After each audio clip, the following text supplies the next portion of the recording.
Hi hello welcome to Dakshi சமையல். இன்றைக்கி வந்து நம்ம தக்ஷி சமையலில் சூப்பராக சிம்பிளாக குயிக்காக ஒரு ரெசிபி என்னென்னு பார்க்கலாம். அது என்ன ரெசிபி தெரியுமா? பார்த்தா தான் தெரியும். நான் நேற்று கடைக்கு போயிருந்தப்போ நான் இந்த காரமணி கொட்டை வந்து இருந்துச்சு. அது வந்து ஒரு 1/2 kg அளவுக்கு வாங்கிட்டு வந்தேன்.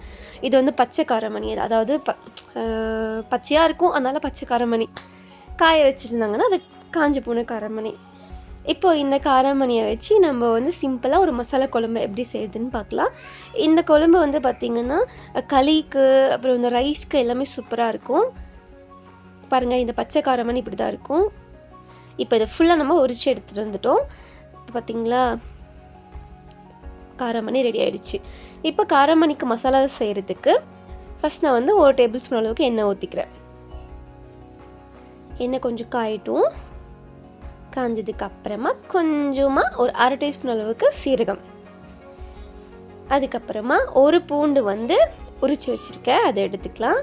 அப்புறமா 1/2 மூடி தேங்காயில் 1/4 பங்கு எடுத்திருக்கேன், அதுவும் ஆட் பண்ணிவிட்டு, அப்புறமா 2 தேங்காய் வந்து இந்த சைஸு கட் பண்ணி வச்சுருக்கேன், அதுவும் ஆட் பண்ணிக்கலாம்.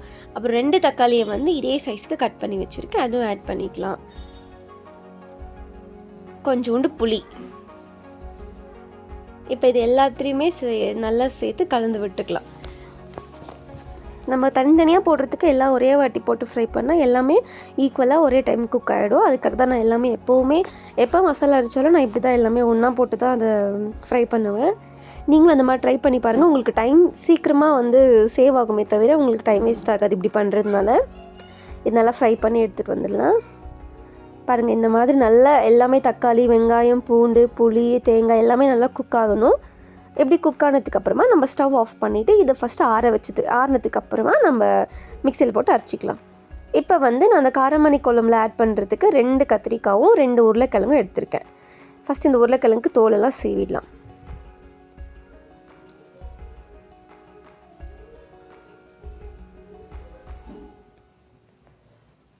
சீவியாச்சு. இப்போ கத்திரிக்காய்க்கும் குட்டி குட்டிஸாக கட் பண்ணிக்கலாம். உங்களுக்கு எந்த சைஸ்க்கு வேணுமோ நீளமாக இருந்தாலும் நீளமாக போட்டுக்கலாம், இல்லை குட்டி குட்டிஸாக இருந்தாலும் குட்டிஸாக போட்டுக்கலாம். இது வந்து இந்த மாதிரி குட்டி குட்டிஸாக போட்டால் நல்லாயிருக்கும் அந்த குழம்புக்கு, அதனால நான் சின்ன சின்னதாக பீஸாக கட் பண்ணிக்கிறேன். இப்போ உருளைக்கிழங்கும் அதே மாதிரி குட்டி குட்டி பீஸாக கட் பண்ணிக்கலாம். அவ்வளோதான், கட் பண்ணியாச்சு.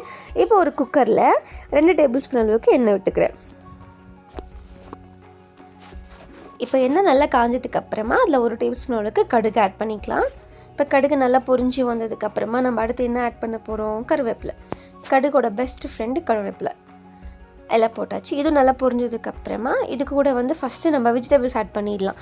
கத்திரிக்காய், அதுக்கப்புறமா உருளைக்கிழங்கு. இப்போது இந்த கத்திரிக்காய் உருளைக்கிழங்கு வேகிறதுக்காக ஓரளவுக்கு கொஞ்சமாக உப்பு சேர்த்துட்டு நம்ம உரிச்சு வச்சுருந்தோம்ல காரமணி, அதையும் ஆட் பண்ணிக்கலாம். உரிச்சிட்டு அப்படியே போட்டுறக்கூடாது, அது வாஷ் பண்ணணும். வாஷ் பண்ணிட்டு தான் ஆட் பண்ணணும். இப்போ எல்லாத்தையும் 3த்தையும் நல்லா கலந்து விட்டுக்கலாம். ஏன்னா அது உப்புலேயே கொஞ்சம் வந்து நல்லா வேகணும், அதனால் அப்படியே விட்டுடலாம். இப்போ இது நல்லா அந்த உப்பில் வந்து லைட்டாக வேகட்டும். அதுக்குள்ளே வந்து நம்ம மசாலா ரெடி பண்ணி வச்சுருந்தோம்ல, அது மிக்சியில் போட்டு அரைச்சிட்டு வந்துடலாம். இப்போ இது கூட வந்து நம்ம ஆட் பண்ண போகிறது 1 டேபிள் ஸ்பூன் அளவுக்கு மஞ்சள், அதுக்கப்புறமா 2 டேபிள் ஸ்பூன் அளவுக்கு நம்ம மிளகாய் தூள் எடுத்துக்கலாம். நான் எப்போவுமே சாம்பார் தூள் தான் யூஸ் பண்ணுவேன், அதனால் 2 டேபிள் ஸ்பூன் சாம்பார் தூள் யூஸ் பண்ணிவிட்டு நம்மளுக்கு தேவைப்படுற அளவுக்கு நம்ம தண்ணி ஊற்றி அரைச்சிக்கலாம். ரொம்ப அதிகமாக தண்ணியாகவும் இருக்க வேண்டாம். பாருங்கள், இந்த கன்சிஸ்டன்ஸில் நல்லா அரைச்சிட்டு வந்துடுங்க. இப்போது இதை வந்து நம்ம உப்பில் வேக வச்சுருக்கோம் இல்லைங்களா, அந்த காயிலேயே இந்த மசாலாவை போட்டு மிக்ஸ் பண்ணிடலாம்.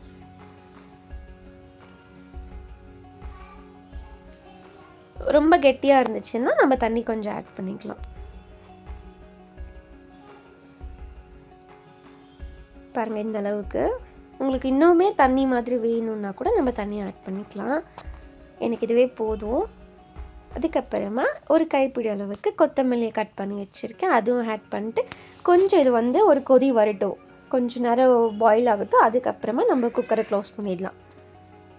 ஏன்னா அந்த பச்சை வாசனைலாம் போகணும் இல்லைங்களா, அதனால ஒரு 2 மினிட்ஸ் இல்லை 1 மினிட் அந்த மாதிரி இந்த மாதிரி வந்ததுக்கப்புறமா நம்ம குக்கர் மூடியை வந்து க்ளோஸ் பண்ணிடலாம். பாருங்கள், நல்லா நல்லா இப்போ பாயில் ஆகி வந்துட்டுருக்கு, கொதிச்சிட்ருக்கு. இப்போ இந்த டைமில் வந்து நம்ம உப்பு காரம் பார்த்துட்டு, சப்போஸ் உப்பு இல்லை காரம் இல்லைன்னா நம்ம ஆட் பண்ணிக்கலாம். எனக்கெல்லாம் சரியாக இருக்குது. இப்போ நான் வந்து குக்கர் மூடியை வந்து க்ளோஸ் பண்ணிட போகிறேன். க்ளோஸ் பண்ணிவிட்டு ஒரு 3 விசில் விட்டுட்டு சாப்பிட்டு பாருங்கள், சூப்பராக இருக்கும். நான் இப்போ ஃபஸ்ட்டு இது 3 விசில் விட போகிறேன். அவ்வளோதான், 3 விசிலுக்கு மேலே விட வேண்டாம். அவ்வளோதான், 3 விசில் முடிஞ்சாச்சு, குக்கரும் அடங்கியாச்சு. இப்போது நம்மளுடைய காராமணி குழம்பு சூப்பராக டேஸ்ட்டாக ரெடி ஆகிடுச்சு. நீங்களும் இதே மாதிரி நான் சொல்லி கொடுத்த மாதிரி நீங்களும் உங்கள் வீட்டில் செஞ்சு பாருங்கள், கண்டிப்பாக சூப்பராக இருக்கும். இந்த குழம்புக்கு வந்து கண்டிப்பாக களி வந்து சூப்பராக இருக்கும். யாரெல்லாம் களி சாப்பிட்றீங்களோ அவங்கெல்லாம் கமெண்ட்டில் சொல்லிட்டு போங்க.